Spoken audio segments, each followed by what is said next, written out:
Phone ಪೇನಲ್ಲಿ ಲಂಚ ಪಡೆದ ಅಧಿಕಾರಿಗಳು ಲಾಕ್ ಆಗಿದ್ದಾರೆ. ಮೈಸೂರಿನ 3 ಅಧಿಕಾರಿಗಳ ವಿರುದ್ಧ ಎಫ್ಐಆರ್ ಆಗಿದೆ. 50,000ಕ್ಕೆ ಬೇಡಿಕೆ ಇಟ್ಟಿದ್ರು.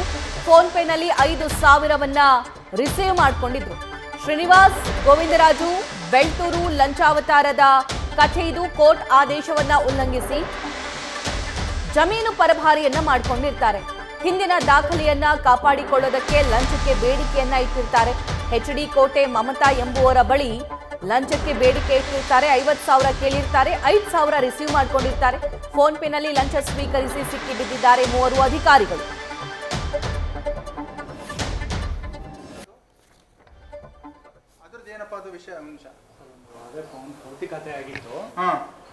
ಆ ವ್ಯಕ್ತಿ ಈಗ ಡಾಕ್ಯುಮೆಂಟ್ ಅಲ್ಲಿ ಅವನದು ಡೆತ್ ಸರ್ಟಿಫಿಕೇಟ್ ಎಲ್ಲ ಇದೆ.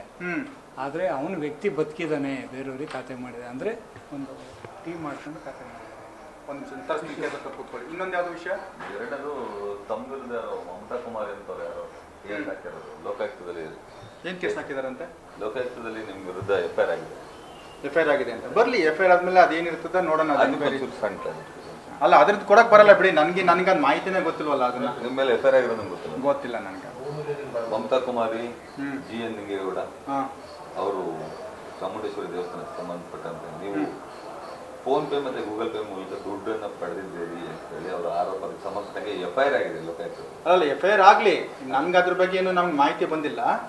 ಅದು ಎಂಕ್ವೈರಿ ಏನ್ ಬರ್ತದೆ ನಾನು ಖಂಡಿತವಲ್ಲ ಅದಕ್ಕೆ ರಿಪ್ಲೈ ಕೊಡ್ತೇನೆ. ಜಸ್ಟ್ ಅದನ್ನೇ ನಾನು ಅದು ನಿಮ್ಗೆ ಹೇಳಕ್ ಬರ್ತಿದೆ ಸರ್. ಇವಾಗ ನಾನು ಅದು ನಂಗೆ ಬಂದೇ ಇಲ್ಲ. ಅದು ಲೋಕಾಯುಕ್ತದಲ್ಲಿ ಏನ್ ಕಂಪ್ಲೇಂಟ್ ಆಗಿದೆ, ಏನಾಗಿದೆ ನನಗೆ ಬಂದೇ ಇಲ್ಲ. ಕಂಪ್ಲೇಂಟ್ ಕಾಪಿ ತೋರಿಸಿ ಏನಿದೆ. 3 ಜನ ಮೇಲೆ FIR ಆಗಿದೆ ಸರ್. ಡೀಟೇಲ್ಸ್ ನೀಡ್ತಾರೆ ನಮ್ಮ ಮೈಸೂರು ಪ್ರತಿನಿಧಿ ರವಿ ಪಾಂಡವಪುರ. ರವಿ, ಏನಿದು ಘಟನೆ? ಸಭಾ ಫೋನ್ ಪೇ ಮೂಲಕ ಲಂಚವನ್ನ ಸ್ವೀಕರಿಸಿ ಈಗ 3 ಅಧಿಕಾರಿಗಳು ಸದ್ಯ ಸಿಕ್ಕಿಬಿದ್ದಿದ್ದಾರೆ. ಈ 3 ವಿರುದ್ಧ ಲೋಕಾಯುಕ್ತದಲ್ಲಿ ಸದ್ಯ FIR ದಾಖಲಾಗಿದೆ. ಪ್ರಮುಖವಾಗಿ HD ಕೋಟೆಯ ತಹಶೀಲ್ದಾರ್ ಶ್ರೀನಿವಾಸ್, ಗ್ರಾಮ ಲೆಕ್ಕಿಗ ನಾಗರಾಜು ಹಾಗೂ ಸಹಾಯಕ ಗೋವಿಂದರಾಜು 3 ವಿರುದ್ಧ FIR ದಾಖಲಾಗಿರೋದು. ಇವರು ಭೂಮಿಯ ಪರಭಾರಿಯ ವಿಚಾರಕ್ಕೆ ಸಂಬಂಧಪಟ್ಟಂತೆ HD ಕೋಟೆಯ ಮಮತಾ ಕುಮಾರಿ ಎಂಬುವರಿಂದ 50,000 ರೂಪಾಯಿ ಹಣಕ್ಕೆ ಬೇಡಿಕೆಯನ್ನು ನೀಡ್ತಾರೆ. ಮೊದಲ ಹಂತದಲ್ಲಿ ಗೂಗಲ್ ಪೇ ಮೂಲಕ 5,000 ರೂಪಾಯಿ ಹಣವನ್ನು ಗೋವಿಂದರಾಜು ಅವರ ಅಕೌಂಟ್ಗೆ ಹಾಕಿಸಿಕೊಳ್ಳುವಂಥ ಕೆಲಸಕ್ಕೆ ಮುಂದಾಗ್ತಾರೆ. ಬಳಿಕ ಅವರು ಯಾವುದೇ ಕೆಲಸವನ್ನು ಕೂಡ ಮಾಡಲ್ಲ. ಹೀಗಾಗಿ ನೊಂದ ಮಹಿಳೆ ಲೋಕಾಯುಕ್ತದಲ್ಲಿ ದೂರನ್ನು ದಾಖಲಿಸಿದ್ದಾರೆ. 3 ವಿರುದ್ಧ ಕ್ರಮ ಆಗಬೇಕು ಅಂತೇಳಿ ಆಗ್ರಹವನ್ನು ವ್ಯಕ್ತಪಡಿಸಿದ್ದಾರೆ. ಇಲ್ಲಿ ಪ್ರಮುಖವಾಗಿ ಗಮನಿಸಬೇಕಾದಂಥ ಅಂಶ ಅಂದರೆ, ನ್ಯಾಯಾಲಯ ನೀಡಿದಂತಹ ಆದೇಶವನ್ನ ಉಲ್ಲಂಘಿಸಿ ಅಧಿಕಾರಿಗಳೇ ತಪ್ಪೆಸಗಿರ್ತಾರೆ. ಆ ತಪ್ಪನ್ನು ತಿದ್ದಿಕೊಳ್ಳಿಕ್ಕಾಗಿ ಮತ್ತೊಮ್ಮೆ ಲಂಚಕ್ಕೆ ಬೇಡಿಕೆ ಇಡ್ತಾರೆ.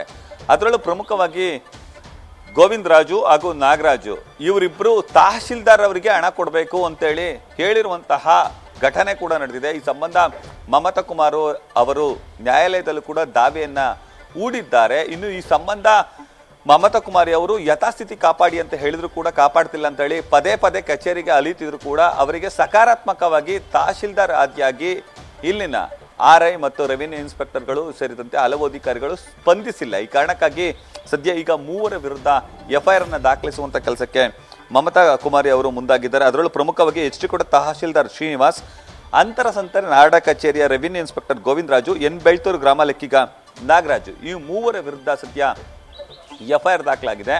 5,000 ರೂಪಾಯಿ ಹಣವನ್ನು ಇವರು ಫೋನ್ ಪೇ ಮೂಲಕ ಪಡೆದಿರೋದು ನಿಜಕ್ಕೂ ಇಲ್ಲಿ ಅಚ್ಚರಿಯನ್ನು ಮೂಡಿಸ್ತಿದೆ. ಯಾಕಂದ್ರೆ ಲಂಚವನ್ನ ಬೇರೆ ಬೇರೆ ಸ್ವರೂಪದಲ್ಲಿ ಪಡೆದಿದ್ರು. ಈಗ ಹೈಟೆಕ್ ಆಗಿ ಇವರು ಫೋನ್ ಪೇ ಮೂಲಕ ಪಡೆದುಕೊಂಡಿದ್ದಾರೆ. ಆ ಮೂಲಕ ಲಂಚವನ್ನ ಸ್ವೀಕರಿಸಿ ಸಿಕ್ಕಿಬಿದ್ದಿದ್ದಾರೆ. ಸಭಾ, thank you Ravi. News first ನಿರ್ಭೀತಿಯಿಂದ ನಿಮ್ಮ ಪರವಾಗಿ.